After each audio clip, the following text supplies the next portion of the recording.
यहाँ क्या कर रहा बे? कौन है तू? तूने तो नहीं किया ना ये फोन? हाँ? मैं क्यों फोन करूंगा सर?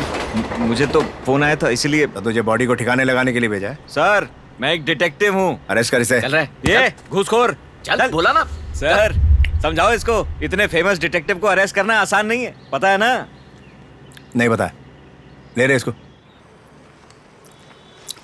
सर सर ये फाइल को मैंने देख लिया। सर अब आप देखना चाहे तो इसे देख लीजिए और मुझे क्या बता दीजिए। स्टाइल है, वाह वाह वाह वाह। एक हाथ में ओके बर्गर सर, मैं दूसरे देख में लेता हूँ। चकना। सर ये चिप्स की आवाज तो रहमान के म्यूजिक जैसी है। आपको सुनाई दे रहा है ना? क्या ये बात क्या है। बकवास कर रहा है सर?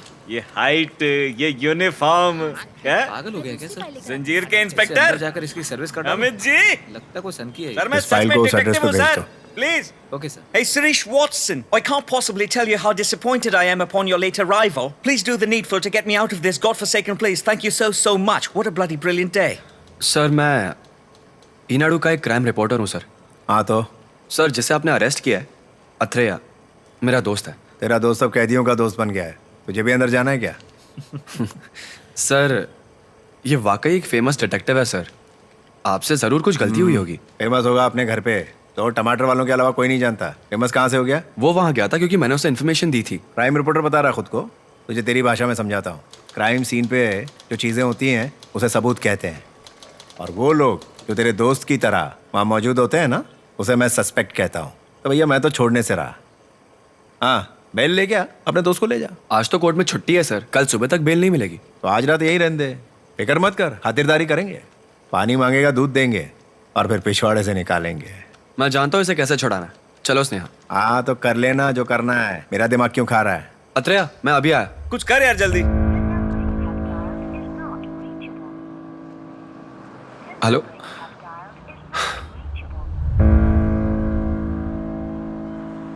इट्स ओके, एक ही दिन ना चलेगा। डिटेक्टिव्स के लिए अरेस्ट होना शुभ होता है। जब मेरी लाइफ पे बायोपिक बनेगी ना, तो ये जेल वाला सीन बहुत इमोशनल बनेगा, देखना। कल सुबह 10 बजे बेल की कोशिश करता हूँ। अरे कोई टेंशन नहीं, सब ठीक है यहाँ पे। बस ये थोड़ा खराटे ज्यादा लेता है। डोंट वरी, कल बेल लेके स्टाइल से जाएंगे। अफसोस, आपका समय समाप्त। फोटो यहाँ से। तेरी तो बायोपिक भी फ्लॉप होगी बे। इसकी बायोपिक बनी भी ना तो ऐसे ही सारे कैरेक्टर्स प्ले करने पड़ेंगे। हाँ। सच कह रहा हूँ सर। अरे भाई और कितना झूठ बोलोगे मुझसे? तुम्हारी फीस भरते भरते मेरा भरता निकल गया है। कब बेल मिलेगी? देखो मैं कोशिश कर रहा हूँ ना, 1 हफ्ते में तुम्हें बेल दिलवा दूंगा, मेरा यकीन करो। पता नहीं तुम्हारा वाला हफ्ता कब आएगा। क्या हुआ मेरे भाई? कुछ नहीं भाई, पिछले महीने मेरे गांव में चोरी हुई थी। चोरी चोर ने की और पकड़ मुझे लिया और यहाँ लाके बंद कर दिया। पर सच में ये चोरी मैंने नहीं की। मैं वकील साहब से कह रहा हूँ मेरी बेल करवा दो। हर हफ्ते आते हैं, अगले हफ्ते का चूरन दे जाते हैं। एक काम करो, अपने लॉयर को बोलो कि उस दिन तुम गांव में थे ही नहीं। ये बात कौन मानेगा? उनसे बोलना कि तुम साईं बाबा का प्रवचन सुनने चेन्नई गए थे। चेन्नई के किसी भी लॉज का बिल लेकर आ जाओ, और उसी के बगल में किसी रेस्टोरेंट का खाने का बिल लेकर आओ, और बगल के सिनेमा हॉल से 2 टिकट भी ले लेना, और चेन्नई आने जाने के प्राइवेट बस के नकली टिकट भी। ये सब चीजें इकट्ठा करो, उसके बाद एक नकली कहानी बनाओ। जज के सामने यही साबित होगा कि तुम उस दिन चेन्नई में थे, गाँव में थे ही नहीं। आप तो महान है सर। थैंक्स। लॉयर को बोलो किताबें छोड़े, थोड़ी फिल्में देखना बहुत जरूरी होता है। फिल्में देखे बिना ये लॉयर लोग कैसे लॉयर बन जाते हैं यार? सर मेरी भी बेल करवा सर नहीं, एजेंट साय श्रीनिवासन आत्रेया।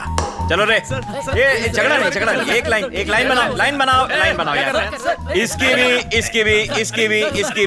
भी सबकी बेल कराएगा आज एजेंट आत्रेया। भाई तुमने क्या कांड किया? सर मैंने तो सिर्फ एक बड़ा चुराया। हाँ तो तुम्हारे पास तो गवाह मौजूद है, तैयार करो उसे। आज से पहले इसने कभी सोचा भी नहीं होगा कि ये जेल से छूटेगा। लाइन में आओ भाई लोग, लड़ना नहीं। पर इसकी शक्ल पे लिखा है ये दोबारा क्राइम करेगा। शर्म नहीं आती ना चोरी करते? सर ये क्या घटिया खाना है, किसी अच्छे होटल से खाना मंगाओ ना। जो दिया है ना वो चुपचाप खा, समझा? जा अंदर। उधर आ गया। आइए सर, स्वागत है। आइए बैठिए।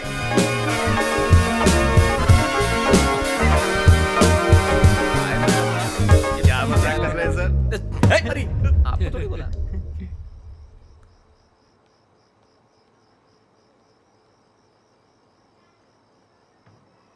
नमस्ते सर। क्या बोलते हैं? जब से आए हो एकदम चुपचाप बैठे हुए हो। कुछ खा तो लो। क्या हुआ सर, क्या दिक्कत है? कोई भी प्रॉब्लम हो फटाक से सॉल्व करता हूं। क्या बेल चाहिए क्या? हैं? सर, आपसे बोल रहा हूं। ठीक है, आपकी मर्जी। दिव्या।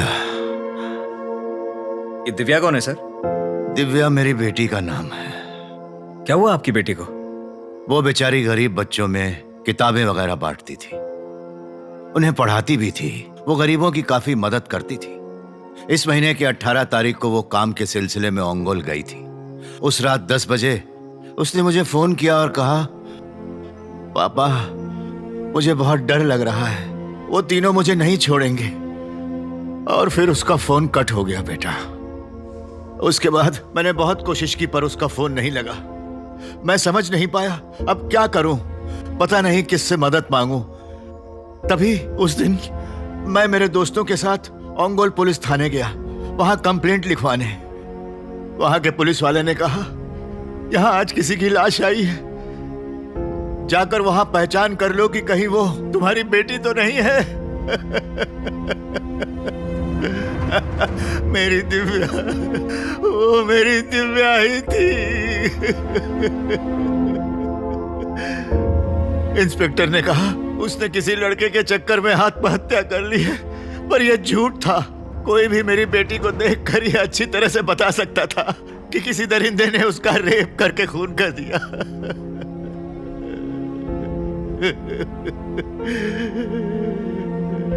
उस इंस्पेक्टर ने मेरी बात सुनने से भी इनकार कर दिया। डॉक्टर्स ने एक रिपोर्ट बनाई जिसमें उन्होंने ये कहा कि उसकी मौत पंखे से लटक कर हुई। मैं नहीं जानता किसके पास जाऊं बेटा, मैं क्या करूं, मैं क्या। शांत हो जाइए सर। आपको किसी पे शक है तो बताइए। मतलब आपकी बेटी ने किसी का जिक्र किया था? उस दिन मेरी बेटी की लाश के पास वहां उसका फोन मिला था बेटा। मैंने बताया ना, उसने मुझे उस रात 10 बजे फोन किया था। हमने उसके सारे फोन रिकॉर्ड चेक किए। उसी रात करीब 9 बजे से लेकर 9:55 तक उसके फोन पर 3 या 4 बार 3 अलग अलग नंबरों से फोन आए थे बेटा। मुझे शक होने लगा। मैं ओंगोल पुलिस थाने में गया और एसआई को सबूत दिखाए। उन्होंने कहा वो वेरीफाई करके मुझे बताएंगे। उन्होंने मुझे बाद में आने को कहा। जब मैं वहां वापस गया, उन्होंने कहा कि मैंने उन्हें कोई फोन दिया ही नहीं था।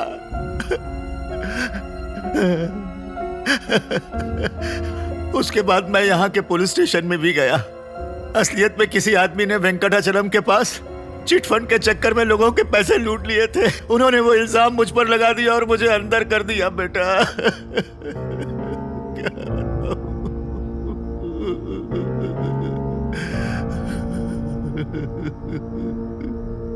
आपने बताया कि 3 नंबरों से उसे बार बार फोन आ रहे थे। क्या आप जानते हैं कि वो नंबर किस किस के थे? मैं उनके नाम नहीं जानता बेटा, पर मुझे लगा ये नंबर काम आएंगे तो मैंने नोट कर लिया। ये इसमें क्या मैं देख सकता हूं? ये देखो। आपकी बेटी की फोटो है?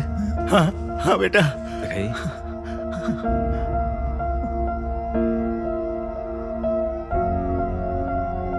मैं इन नंबर्स के बारे में और पता लगाता हूं। धीरज रखिए सर, धीरज रखिए। जब कोई अपना चला जाता है ना, लगता है काश मैं आखिरी बार, सिर्फ एक बार उसे देख पाता। पर मेरी बेटी की लाश देखने के बाद मैंने प्रार्थना की कि कोई बाप अपनी बेटी को ऐसी हालत में ना देखे, ना देखे। चलो उठ, तेरी बेल हो गई है।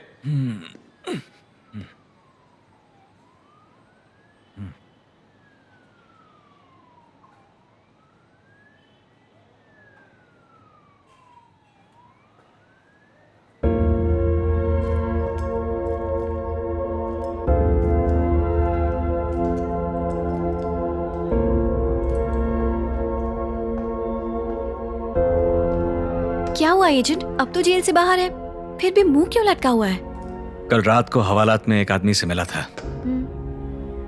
किसी ने उसकी बेटी का रेप करके उसकी जान ले ली। और जब उसने पुलिस में रिपोर्ट लिखाने की कोशिश की तो पुलिस ने उसकी मदद करने के बजाय उसी पे उल्टा केस डाल के उसका सामान जब्त किया और जेल में डाल दिया। बेचारा पूरी रात अपनी बेटी के बारे में सोच सोच के रोता रहा। जिस हाल में उसकी बेटी की लाश मिली, मेरे तो रोंगटे खड़े हो गए। हाँ, सोचो एक बाप को पता लगे कि उसकी बेटी मर चुकी है और उसकी लाश इस हालत में पाई गई है, तो उसके दिल पर क्या क्या गुजरती होगी।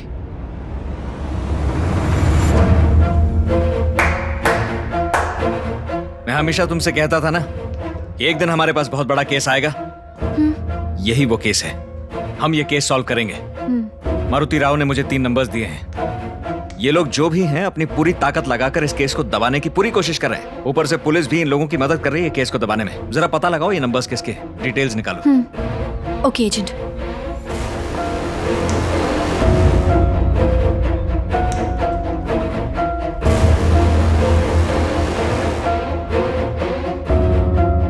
वो मुझे कल सब जेल में शिफ्ट करने वाले हैं। मैं वहां 2 दिन बाद आपको आके मिलता हूं। मेरा नाम मारुति राव है और तुम्हारा नाम? एजेंट साई। आप बाबू बोलेंगे तो चलेगा।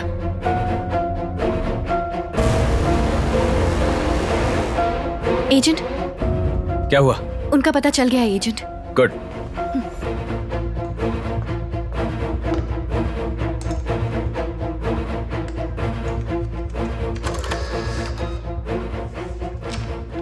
पहला नंबर अजय नाम के आदमी का है। Vrindavan apartments, behind railway station, Nellore. दूसरा कौन है? अगला प्रिंट। हर्षा। ये कौन है? आर के पुरम, नेल्लोर। और तीसरा? फोटो नहीं है, ये तो लड़की है, वसुधा। ये तीसरे नंबर की फोटो डेटाबेस में नहीं है। Interesting, interesting. ठीक है, पहले इन 3 एड्रेसेस पे चलते हैं। देखते हैं ये लोग वहां रहते भी हैं या नहीं, और सबसे पूछते हैं कि 18 तारीख को वो लोग कहां पे थे।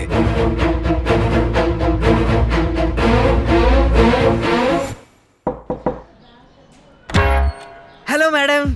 हमारा बाथरूम पहले से साफ है। नहीं, मैं क्लीनर बेचने वाला नहीं हूँ मैडम। हाँ, हमारे कपड़े पहले से चमक रहे हैं। मैं डिटर्जेंट भी नहीं बेच रहा हूँ मैडम। तो क्या टूथपेस्ट में नमक मिर्ची ढूंढने वाली गैंग से हो? नहीं मैडम, मैं तो 1 फ्लाइट कुरियर से आया हूँ मैडम। ओह, अजय सर के नाम से कुरियर आया है मैडम। मैं कब से बोलना चाह रहा हूँ मगर आप भी। असल में 18 तारीख को वो शहर में नहीं थे ना, उस दिन उनका फोन ही नहीं लगा। तो हाँ, 18 को वो शहर में नहीं रहते। हाँ, वो मेरी बात हुई थी सर से, उन्होंने बताया था कि वो कहीं गए थे। ओंगोल गए थे। हाँ, ओंगोल। उन्होंने बताया था कि वो जाएंगे ओंगोल, इसीलिए पैकेज आज लेके आया हूँ मैडम। हाँ ठीक है, मुझे दे दो। बुरा मत मानिए मैडम, मगर कंपनी पॉलिसी है, ये तो मैं अजय सर को ही दे सकता हूँ। सर है क्या घर पे? मैंने कहा ना वो घर पर नहीं है, ऑफिस गए हैं। उन्हें आते आते शाम हो जाएगी। अरे कोई बात नहीं मैडम, मैं शाम को आ जाता हूँ ना। ठीक है। Thank you madam, have a good day. क्या सोच रहे हैं एजेंट? ये अजय का घर है। अजय 18 तारीख को ओंगोल में था। तो अब क्या करेंगे हम? सबसे पहले टोपी उतारूंगा। घर घर जाके संडास साफ करने वाली एड का एक्टर लग रहा हूँ मैं। थू। वो पैकेट में से अजय का एड्रेस हटा के हर्षा का लगाओ। मैं 18 तारीख को आने वाला था मैडम। 18 को वो ओंगोल में थे, इसलिए शायद आप उनसे मिल नहीं पाए। हाँ, ओके।